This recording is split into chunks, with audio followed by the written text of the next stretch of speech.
pendapatan memang nggak begitu naik, tapi di satu sisi juga harga-harga kebutuhan pokok terutama naiknya lumayan banyak. Terus untuk kebutuhan pokok, kebutuhan sandang juga, untuk kesehatan dan lain-lain juga semuanya naik. Yang jelas lebih susah untuk ngatur ya. Kalau misalnya hanya untuk gaya hidup kita bisa atur. Tapi kalau untuk terkait kebutuhan, untuk pangan, terus untuk pendidikan, rumah dan lain-lain, itu yang kita susah juga untuk nutupin ya. Agak merasa kesulitan, jadi sedikit menahan-nahan untuk berbelanja dan untuk tabungan. Jadi kita mengutamakan dulu yang mana yang lebih prioritas daripada kita berbelanja yang hal-hal yang tidak begitu kita butuhkan sih, seperti itu. Emang semakin kesini kan, apalagi di tahun 2024 ini sampai dengan pertengahan tahun kan, memang kenaikan harga lumayan signifikan ya. Kalau untuk nabung, sebisa mungkin tetap dipaksakan untuk bisa nabung ya. Meskipun ujung-ujungnya memang tabungan itu akan kepake. Lebih sedikit yang masuk sih dibanding yang dikeluarkan. Iya, karena pendapatan yang stabil segitu, sedangkan pengeluaran yang melonjak, otomatis mengikis tabungan dikit-dikit sih. Baik, Bu Amalia, tadi kita juga mendengarkan lagi ya bagaimana pernyataan dari kalangan menengah gitu yang mereka itu ngerem nih untuk pengeluaran mereka, untuk konsumsi mereka. Nah, kalau dari data BPS sendiri berapa banyak atau penurunan dari kalangan menengah ini, Bu? Ya, kalau dari data BPS, kadang kita juga merujuk kepada definisi kelas menengah yang ditetapkan oleh Bank Dunia. Jadi sebenarnya kelas menengah itu sudah mulai menurun di Indonesia sejak krisis COVID-19. Kelihatannya pemulihannya relatif lambat. Nah, kalau kita lihat data 2023, jumlah kelas menengah itu di Indonesia sekitar 48,3 juta. Dan di tahun 2024 menurun, tetapi relatif tipis, penurunannya menjadi 47,9 juta. Namun demikian kan yang kita sama-sama tahu bahwa di dalam suatu ekonomi, di dalam suatu negara ataupun dalam suatu perekonomian, semakin tebal kelas menengahnya, itu sebenarnya semakin baik untuk bantalan perekonomian di suatu negara.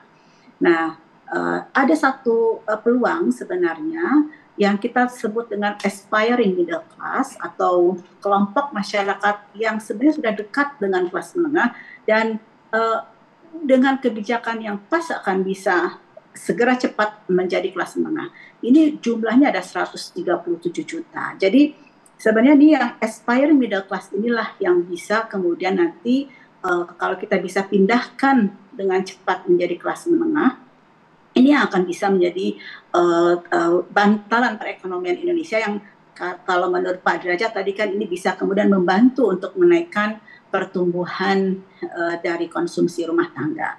Satu hal yang ingin juga saya ajak Bapak Ibu semua untuk melihat lebih detail dari data sektor industri manufaktur. Jadi mungkin kalau kita lihat data industri manufaktur secara total, itu memang tadi sudah saya sebutkan pertumbuhannya melemah menjadi 3,95%. Namun demikian, kalau kita bedah lagi masuk lihat ke dalam, ini ada divergensi dari perkembangan industri manufaktur di Indonesia.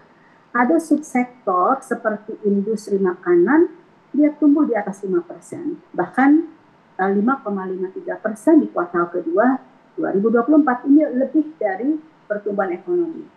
Ada kemudian industri logam dasar yang tumbuh double digit, 18,07% karena dibantu oleh hilirisasi. Tetapi memang betul, ada catatan kami adalah industri tekstil tumbuh negatif. Bahkan selama tahun 2023, beberapa kuartal industri tekstil tumbuh negatif. Ada juga industri furnitur yang tumbuh negatif. Tetapi ada industri-industri yang tadi saya sebutkan, industri kayu, bahkan industri kimia, farmasi, dan obat tradisional bisa tumbuh di kuartal kedua ini 8,01%. Nah, jadi mari kita lihat secara detail bagaimana adanya divergensi perkembangan industri manufaktur berdasarkan subsektor, dan memang cenderung bahwa yang mengalami pertumbuhan negatif adalah industri yang padat karya. Ini kemudian kalau kita kembalikan dengan kondisi ketenagakerjaan di Indonesia, yang perlu menjadi catatan kita adalah bahwa walaupun tingkat pengangguran terbuka kita semakin lama semakin baik, sekarang mencatatkan 4,82%. Dan satu hal mungkin yang perlu menjadi perhatian kita adalah proporsi dari tenaga kerja informal yang masih relatif besar, sekitar 59%. Dan juga ada peningkatan masyarakat yang masuk ke dalam kelompok bekerja, tetapi masuk kategori setengah pengangguran. Ini juga mengalami peningkatan. Jadi ini kelihatannya ada relevansinya dengan beberapa subsektor industri manufaktur yang mengalami penurunan. Baik. Artinya ke depan industrialisasi menjadi penting. Baik, Pak Derajat, disampaikan tadi ada penurunan angka kelas menengah. Nah, ini dampaknya seperti apa kalau misalnya angkanya terus menurun? Ya, dampaknya akan berat buat pertumbuhan ya, apalagi kan global sekarang kurang kondusif. Terus hari ini juga malah pasar modal dunia ambruk. Karena saya pernah lakukan modeling dari sejak tahun 90-an itu, pertumbuhan ekonomi kita itu memang sangat tergantung pada konsumsi rumah tangga tergantung pada kelas menengah. Jadi belanja kelas menengah ini memang perlu dijaga gitu ya, supaya roda ekonomi berputar. Nah, kalau belanja kelas menengah ini drop, artinya kan harus ada kompensasinya, harus ada yang nutup ya. Jadi kalau ibaratnya satu timbangan turun, timbangan yang lain harus ditambah. Nah, timbangan yang lain ini bahasa teorinya adalah stimulus Keynesian, atau kalau orang Indonesia bilang Keynesian ya. Jadi Keynesian stimulus ini itu hanya dari negara, tapi negara nggak bisa melakukan Keynesian stimulus kalau nggak punya uang. Negara punya uangnya cuma dua sumbernya, satu dari penerimaan, satu lagi dari utang. Makanya sempat ada ribut utang negara mau dinaikkan, itu akan tambah berat, nanti ada efeknya crowding out effect ke perbankan, macam-macam lah, terlalu panjang, terlalu teoritis. Jadi ya mau tidak mau memang negara harus menggali itu tadi yang saya bilang. Saya berkali-kali ngomong bahwa bahkan selama kampanye pun sampai sekarang pun kuncinya di penerimaan negara. Kalau kita gagal di situ, ya sudah, ini nanti ya diskusi IBF terus urusan rame. Artinya kan negara lagi nggak punya uang atau gimana ini Pak? Negara punya uang tapi kebutuhannya kan banyak. Makanya programnya Pak Prabowo kan program Pak Prabowo dan Mas Gibran kan program yang langsung gitu ya. Untuk swasembada pangan, untuk bangun rumah sakit, makan siang yang dulu dipecandain ya. Programnya program langsung, itu bagian dari stimulus Keynesian itu. Berarti apakah kemudian sekarang penurunan konsumsi pemerintah ini agak diirit-irit untuk memenuhi kebutuhan di pemerintahan selanjutnya, atau itu tujuannya? Enggak juga, karena memang nah tadi kan inflasi kan rendah.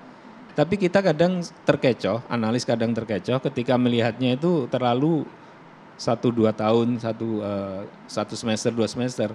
Kalau kita bandingkan dengan harga sebelum COVID, ya seperti katakan Pak Ari tadi, sama juga yang di wawancara tadi, harga udah naiknya udah tinggi. Gitu. Iya. Jadi kalau sekarang kelihatannya inflasi rendah itu karena jadi di sini naik tinggi, terus naiknya naik sedikit. Nah, yang tercatat ketika naik sedikit inflasi rendah. Tapi kalau dibanding pada saat awal itu tinggi. Sementara gaji, upah kenaikannya kalah cepat dengan kenaikan dari inflasi. Nah, ini tantangan klasik. Semua negara mengalami itu.